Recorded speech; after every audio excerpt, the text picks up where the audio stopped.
Hi friends, welcome to my YouTube channel. ఈరోజు మన వీడియోలో చాలా అంటే చాలా సింపుల్గా తయారయ్యే చేపల పులుసు ఎలా తయారు చేసుకోవాలో చూద్దామా. దీనికోసం ముందుగా onion, tomato, green chilli paste చేసి నేనైతే పక్కన పెట్టుకున్నాను. అండ్ అలాగే తర్వాత స్టవ్ పైన ప్యాన్ పెట్టుకొని ఆయిల్ వేసి ఆయిల్ హీట్ అయిన తర్వాత మనం పక్కన పెట్టుకున్నాం కదండి paste, onion, tomato, green chilli paste, ఆ పేస్ట్ అయితే వేసి అలా కలుపుకుంటూ అందులో 1 టేబుల్ స్పూన్ పసుపు అయితే నేను వేసుకున్నానండి. తర్వాత రుచికి తగినంత సాల్ట్ వేసి అలా కలుపుకున్నాను. మనకి ఇందులో ఆయిల్ అనేది ఎక్కువగానే ఉంటుందండి. నాన్ వెజ్ కర్రీస్కి ఆయిల్ ఎక్కువ ఉంటేనే బాగుంటుంది, చాలా టేస్ట్ వస్తుంది అనమాట ఆయిల్ ఎక్కువగా ఉంటే. సో నేను అందుకని ఆయిల్ ఎక్కువ వేసాను. అండ్ అలాగే తర్వాత పచ్చిమిరపకాయలు, ఒక 4 పచ్చిమిరపకాయలు మధ్యలో గంటు పెట్టుకొని వేసుకున్నాను.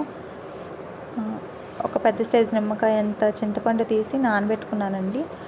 అది అయ్యేలోపు మనకు చూసారా పులుసు అనేది ఎలా మరిగిందో. 5 మినిట్స్లో మనకి ఆ పులుసు అనేది ఆ కన్సిస్టెన్సీలోకి వచ్చింది. అలాగే తర్వాత 1.5 టేబుల్ స్పూన్ కారం వేసి చింతపండు వాటర్ ఉంది కదా, ఆ చింతపండు వాటర్ అనేది నేను వేసుకున్నానండి. తర్వాత చేప ముక్కలు అయితే కడిగి క్లీన్ చేసి పక్కన పెట్టుకున్నవి వేసుకున్నాను. నేను ఇంగ్రీడియంట్స్ అనేవి నేను ముందుగా ఎందుకు వేసుకున్నాను అంటే, చేప ముక్కలు వేసిన తర్వాత ఇంగ్రీడియంట్స్ అనేది వేసి కలిపామనుకోండి, చేప ముక్కలు అనేవి వీడిపోతాయి, ముక్కలుగా అయిపోతాయి అన్నమాట. సో అందుకని ముందుగా ఇంగ్రీడియంట్స్ అన్నీ వేసుకొని ఆ తర్వాత చేప ముక్కలు వేసుకుంటే బాగుంటాయి అన్నమాట. చేప ముక్కలా అనిపిస్తుంది. సో నేనైతే ఒక మీడియం ఫ్లేమ్లో 15 మినిట్స్ అయితే అలా ఉంచానండి. 15 మినిట్స్ తర్వాత మీకు పులుసు చూసారండి. 15 మినిట్స్ తర్వాత మనకు పులుసు అనేది ఎలా తయారైంది. ఆయిల్ అనేది మనకి ఎప్పుడైతే తేలుతుందో పైకి, అప్పుడు మనకి కర్రీ అనేది ఏ కర్రీ అయినా మనకి రెడీ అయిపోయినట్టు అనమాట.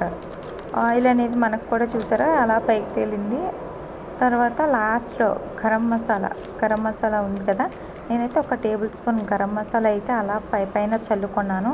గరం మసాలా వేసి చాలా లైట్గా అయితే నేను కలుపుకున్నానండి. ఆ సైడ్లు కలిపాను చూసారా, ముక్కలు కూడా నేనేం కలపలేదు, ఎందుకంటే ముక్కలు అనేవి వీడిపోతాయి. సో నేను పైన అలా కలుపుకున్నాను. అండ్ అలాగే లాస్ట్లో కొత్తిమీర చిన్న చిన్న ముక్కలుగా కట్ చేసి పక్కన పెట్టుకున్నాను.